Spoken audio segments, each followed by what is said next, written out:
லோகம் என்பது பொடியாகி போகலாம். பொன்னாரமே நம் காதல் பூலோகம் தாண்டி வாழலாம்.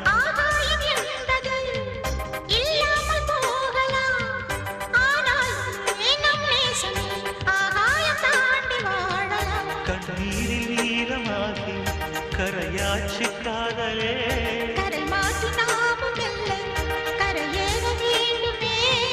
நாளை வரும் காலம் நம்மை கொண்டாடுமே. அன்னமே அன்னமே ஆடுமலை நதிகள் எல்லாம்